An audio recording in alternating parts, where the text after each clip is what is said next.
Nais umano ni dating Pangulong Rodrigo Roa Duterte na i-cremate na lang sa the Netherlands ang kanyang labi sakaling papanaw siya habang nasa International Criminal Court o ICC. Ituan niya ang... So ayan mga pre, no, ramdam na po ni Digong yung kanyang... Siya yung nakakaalam sa kanyang katawan eh, di ba? Ayon nga kay Pulong, si Digong ngayon ay nanghihina na po at namamayat, di ba? Oh, dahil siguro sa sa katandaan at sa stress, no? So, yun po, ang inyong tatay Digong, wag na kayong umasa pa na siya ay makakauwi pa ng buhay dito sa Pilipinas kasi 80 na yung inyong tatay eh, di ba? At syempre, si Digong po ay hawak po ng ICC ngayon, di ba? Meron po siyang seryosong talagang kailangang harapin, di ba? Sa ibang bansa. Kaya yung mga DDS dyan na umaasa pa na si Digong ay makakauwi ng Pilipinas, ay malabo po yun mga pre, no? Malabo po yun. Kasi, nandyan na hawak na Hindi nga binigyan ng pansamantalang kalayaan si Digong, di ba? So, wag na kayong umasa pa. Malabo na po yan. Si Digong ay makakabalik pa ng Pilipinas. Okay, si Digong na mismo yung nagsabi na gusto niya na i-cremate na lang siya sa ibang bansa. Totoo, siguro, posibleng nanghihina na si Digong, okay? Posibleng nanghihina na po si Digong, or di kaya pwedeng palabas ito ng kalaban para sila ay kaawaan, para yung mga DDS lalong magwala. Hindi naman mga Pilipino yung magwawala. Mga DDS lang, sila lang, 'di ba? Posibleng palabas lang ito nila, 'di ba? Para lalong magalit yung mga DDS sa administrasyon. Yun, posibleng mahina na po si Digong, nanghihina na, namamayat na, or posibleng, alam nyo na yon, palabas. Diba? Alam nyo naman yung mga Duterte, magagaling pagdating sa mga palabas, sa mga panlilinlang sa mga Pilipino. Diba? Sila po ang champion dyan. Sinong champion? Ang mga Duterte. Diba? So yun po, and then pag-usapan lang din po natin itong, bago tayo magtuloy-tuloy dito mga pre, pag-usapan din po natin itong sinabi ni Zubiri dito, no? Pero syempre, bago tayo magtuloy-tuloy dyan, huwag niyong kalimutang mag-like, share, subscribe sa ating YouTube channel mga pre. Ayan, para po, para updated po kayong lahat mga pre. So, itong si Zubiri mga pre, bigyan po natin ito ng reaction. Kasi ayon dito sa isang interview laban sa kanya, gusto niya pong sila Jinggoy, si Zubiri, no? Gusto pong taasan yung budget ng Office of the Vice President. Ito nga yung problema. Tataasan nyo yung budget ng Office of the Vice President. Pero wala namang ginagawa ang OVP, di ba? Villanueva, Estrada, allies among senators who wants to raise OVP budget from 700 million pesos. Di ba? Pero ang tanong po dito, etong si Sara Duterte ay nagtatrabaho ba para sa Pilipinas? Bakit kailangang taasan? Di ba? Nakakalungkot lang pong isipin na itong mga senador na to, hindi nila nakikita yung mga ginagawa ni Sara Duterte. Yung pa-travel-travel lang. Pero anong ginagawa? Paninira sa gobyerno yung ginagawa. Panghihila sa gobyerno pababa yung ginagawa nila. So tama po ba ito or hindi? Siyempre, para sa akin, ito yung opinion ko, may mali. Mali na po yung ginagawa ni Sara Duterte. May kapalpakan na po talaga. 'Di ba? Oo, kapalpakan po. Pa-travel-travel ka lang. Pagdating mo sa ibang bansa, maninira ka ng gobyerno, sisiraan mo. 'Di ba? Hindi, mali ito So, pakinggan po natin muna bago tayo mag-proceed doon sa si Digong, no? Patungkol sa naghabilin daw po si Digong, no? Ito muna po ang ating bigyan ng reaksyon. Now is the lower house is recommending that the budget of the office of the vice president be cut by 65%. So Vice President Duterte is pitching more than, I think, a 2 billion peso budget for 2025. And with the issues that were brought to light in the lower house, they want to cut it to cut by 65%. So that's roughly 730 million for 2025. The Vice President has said she will not attend the lower house, but she will attend the Senate deliberations when it comes to her budget. Do you agree on splicing the Vice President's budget by 65%? You always put me on the spot, guy. You love to put me on the spot. And today you're putting me on the spot once again. I said the best person in the last interview, the best person to answer that will be the chairman of the Committee on Appropriations or Committee on Finance in the Senate, which is Senator Grace Poe. She's handling the OVP budget. But I mentioned that there are several senators that want to increase her budget. Okay, so they've come out publicly. Senator Joel Villanueva, Jingoy Estrada, and of course the Vice President has allies in the Senate. Friends in the Senate. For example, she has the two Davao Black Boys, which is Senator Bato de la Rosa, Senator Bongo. She's also very close to Senator Amy Marcos. So there are a few senators that want to increase her budget, and we'll have to wait that during the release of the committee report handled by Senator Grace Poe. So in fairness to the Vice President, she attended our hearing.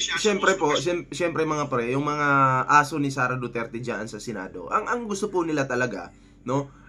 Ma-increase po yung budget ni Sara Duterte kahit wala namang ginagawa, 'di ba? Siyempre para sa atin mga pre, ako okay naman na i-increase sana yung budget ng Office of the Vice President kung ito po ay nagtatrabaho ng matino, 'di ba? Or kung ito po ay talagang makapilipino.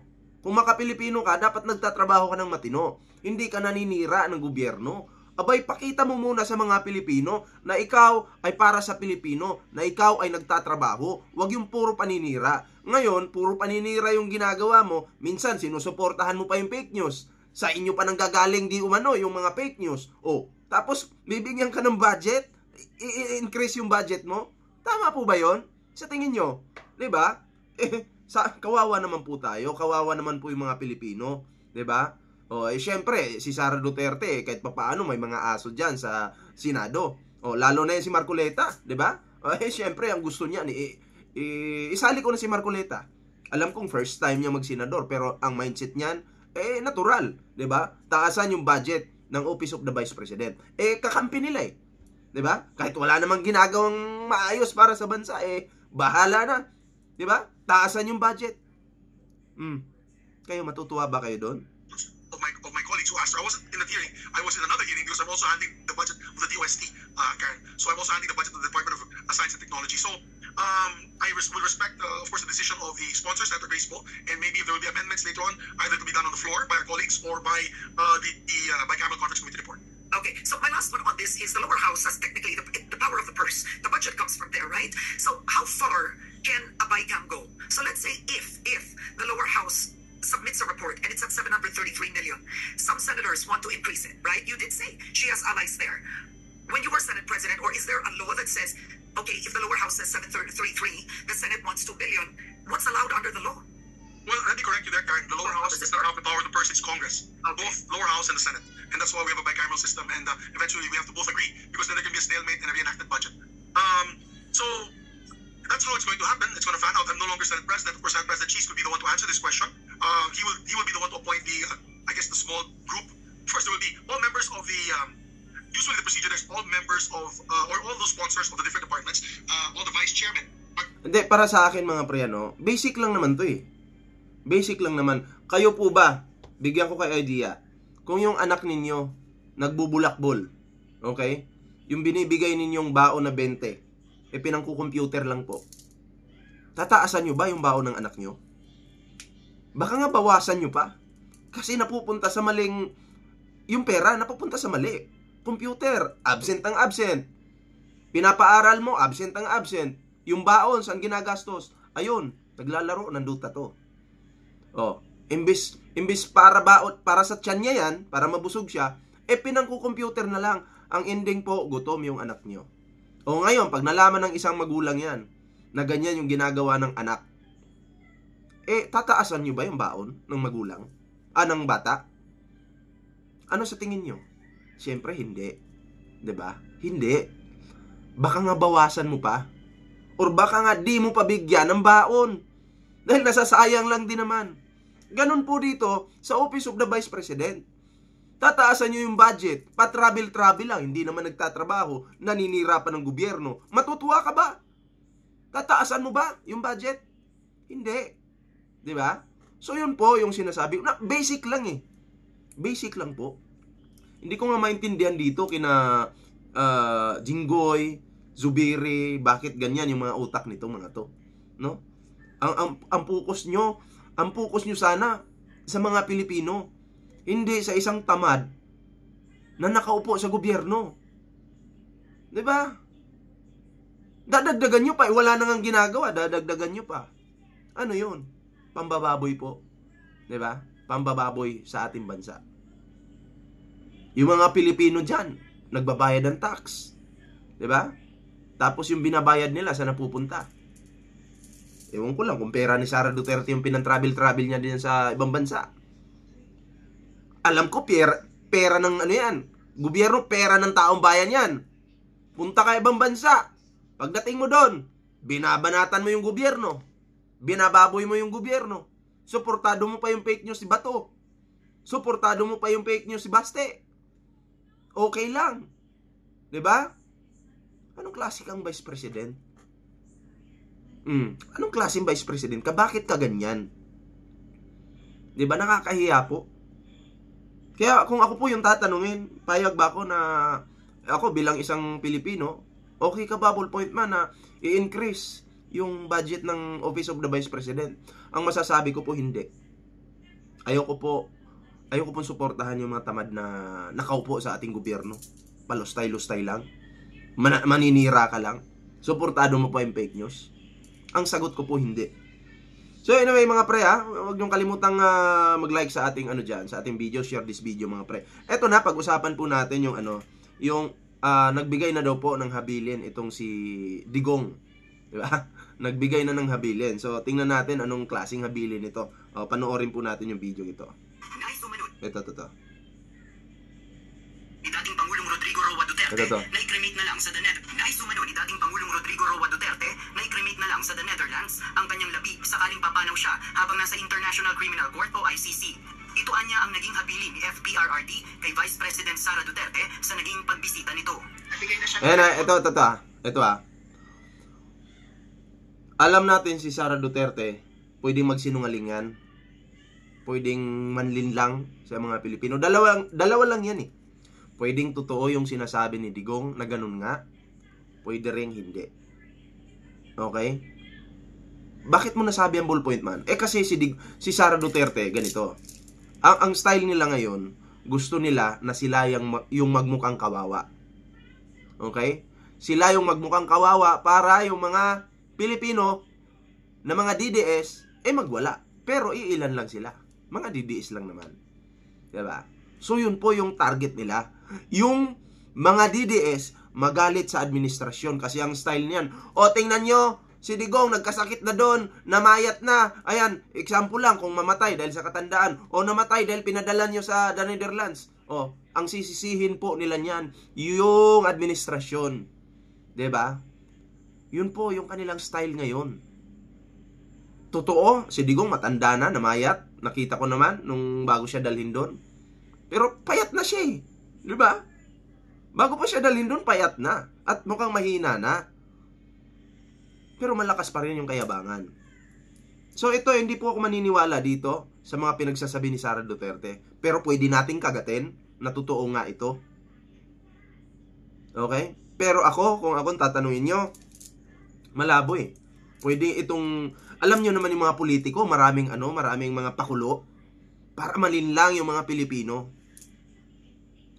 Eto, pagpalagay nga natin na si Digong nga mamatay sa katandaan doon sa Dahig. Tingnan natin kung yung bangkay ba uuwi sa Pilipinas or doon i-cremate. Pag doon kinremate si Digong, maniniwala ako sa balitang ito. Or sa sinabi ni Sara Duterte, maniniwala ako. Pero pag dinala pa rin dito sa Pilipinas, ibig sabihin, laro lang yun nila. Take note, ang tao mamamatay naman. Kasi nga, di ba, wala namang immortal na nabubuhay dito sa mundong ito. Yun nga, yung akin. Pag kinremate si Digong doon, in case lang naman, wag naman sanang mamatay. Pero in case lang, dahil sa katandaan mamatay, i-cremate doon, maniniwala ko. Pero yung bangkay, iuwi sa bansa, imposible. Imposible akong maniwala dito sa sinabi ni Sara Duterte. Diba? Eto, pakinggan natin. Sabi niya kung saan daw siya mamatay, Naging habilin ni FPRRD kay Vice President Sara Duterte sa naging pagbisita nito. nabigay na siya ng kanyang mga huling habilin. Sabi niya kung saan daw siya mamatay, doon daw siya i-cremate. Okay, so sabi niya kung mamatay daw siya dito sa Netherlands, huwag na daw iuwi yung kanyang katawan sa Pilipinas. Ipa-cremate lang daw siya dito, yung ashes na lang daw iuwi. Ayon kay VP Sara, tandaan natin yun ha. Tandaan natin yun. Ewan ko lang kung matutupad yun. Pero, yun yung sinabi ni Sara Duterte. Kayo po ba, maniniwala po ba dito?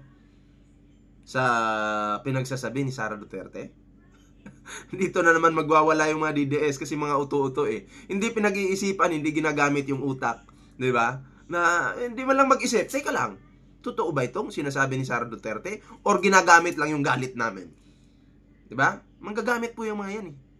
Diba? Galit kayo ngayon, gagamitin nila yung galit nyo. Magbibitaw sila ng mga salita na kaawa-awa sila. Diba? Ganun yun. Hindi nyo pa rin napapansin. Sa bagay, mga bobo yung mga DDS eh. Sobrang payat na ang dating Pangulo pero hindi naman ito nanghihina at firm ang kanyang balat. Pabiro pang sinabi ni VP Sara na tila may skincare sa loob ng ICC ang dating Pangulo. Wala din naman anyang senyales ng sakit si FPRRD dahil walang sinasabing urgent ang medical officer sa ICC. Siyempre, ICC yan eh. Magagaling yung mga doktor nila dyan. Oh, take note ha, walang sakit si Digong. Pero kaya daw siya namamayat, siyempre dahil sa katandaan. Matanda na. 'Di ba? At nakita naman natin bago siya dalhin dun sa ICC, nagsisimula ng pumayat yung kanyang katawan. Hirap na nga siyang maglakad eh. 'Di ba? Pero take note, wala pong sakit. Ayon po 'yan sa ayon sa ICC. Ayan. Well, natural din naman na siguro yung sa 8 years old, no? Na mag-isip ng ganun.